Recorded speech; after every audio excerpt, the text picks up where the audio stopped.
தேர்தல் வந்தாச்சு. நீங்களும் வாக்களிக்க தயாரா இருப்பீங்க. முக்கியமா ஃபர்ஸ்ட் டைம் ஓட்டர்ஸ் ரொம்பவே ஆர்வமாவும் இருப்பீங்க.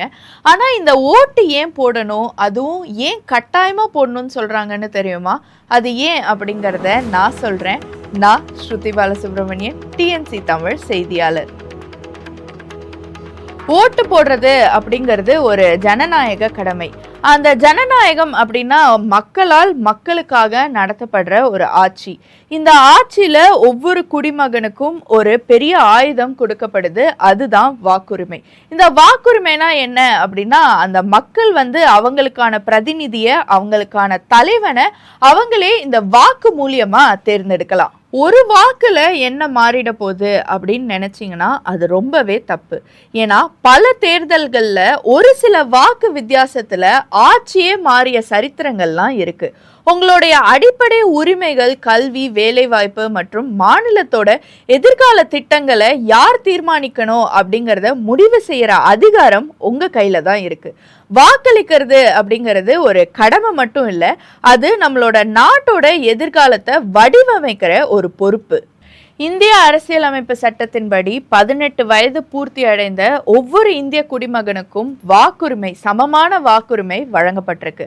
அப்படி இந்த வாக்கு செலுத்தாம இந்த தேர்தல் நாளை ஒரு வெறும் விடுமுறை நாளா மட்டும் கருதினீங்க அப்படின்னா, தகுதி இல்லாத ஒருத்தர் ஆட்சி அதிகாரத்துக்கு வர்றதுக்கு நம்மளே ஒரு வழிவகை செஞ்ச மாதிரியான அர்த்தம் தான். இப்போ இந்த வருஷ தேர்தல்ல எத்தனை வாக்காளர்கள் ரெடியா இருக்காங்க, எத்தனை முதல் வாக்காளர்கள் இருக்காங்க அப்படிங்கிற பத்திலாம் பார்க்கலாம். இந்திய தேர்தல் ஆணையத்துடைய ரெக்கார்ட்ஸ் படி தமிழ்நாட்டில் இந்த முறை சுமார் 5.67 கோடிக்கும் அதிகமானோர் வாக்களிக்க தகுதியா இருக்காங்க. அதுலயும் ஆண் வாக்காளர்களை விட பெண் வாக்காளர்களோட எண்ணிக்கை 2.89 கோடிக்கும் அதிகமா இருக்கு அப்படின்னு சொல்றாங்க.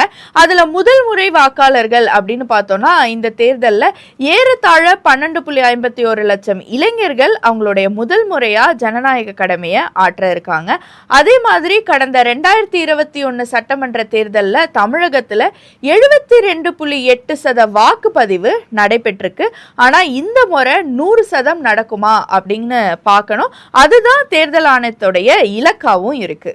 நீங்க ஃபர்ஸ்ட் டைம் ஓட்டு போட போறீங்க அப்படின்னா நீங்க கட்டாயமா தெரிஞ்சுக்க வேண்டிய விஷயங்கள் என்ன அப்படின்னு பார்த்தோம்னா, ஃபர்ஸ்ட் கேஒய்சி, அதாவது நோ யுவர் கேண்டிடேட். தேர்தல் ஆணையத்துடைய ஓட்டர் ஹெல்ப்லைன் ஆப் இல்லாட்டி அதாவது அதிகாரப்பூர்வ இணையத்துல உங்க தொகுதியில யார் யார் நிக்கிறாங்க, அவங்களுடைய கல்வி, சொத்து மதிப்பு, அப்புறம் அவங்களுடைய குற்ற பின்னணி எல்லாம் அது மூலியமா நம்ம தெரிஞ்சுக்கலாம். அது மட்டும் இல்லாம அவங்க அந்த தொகுதிக்கு முன்னாடி என்னெல்லாம் பண்ணியிருக்காங்க, என்ன பண்ண போறேங்கிற வாக்குறுதி எல்லாம் கொடுத்துருக்காங்க அப்படிங்கறதெல்லாம் நீங்க பர்சனலாவும் ரிசர்ச் பண்ணி தெரிஞ்சுக்கிறது நீங்க ஓட் போடும்போது உங்களுக்கு ரொம்பவே ஹெல்ப்ஃபுல்லா இருக்கும்.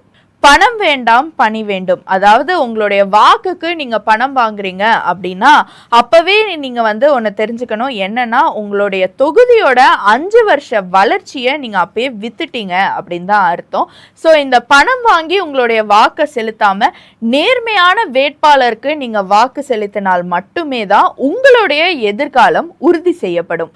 மூன்றாவது ரொம்ப முக்கியமானது வாக்காளர் அடையாள அட்டை, அதாவது ஓட்டர் ஐடி. நீங்க 18 வயசு ஆயிடுச்சு, ஓட்டர் ஐடிக்கு ரெஜிஸ்டர் பண்ணியாச்சு, ஆனாலும் ஓட்டர் ஐடி இன்னும் கைக்கு வரல அப்படின்னாலும் கவலை வேணாம்.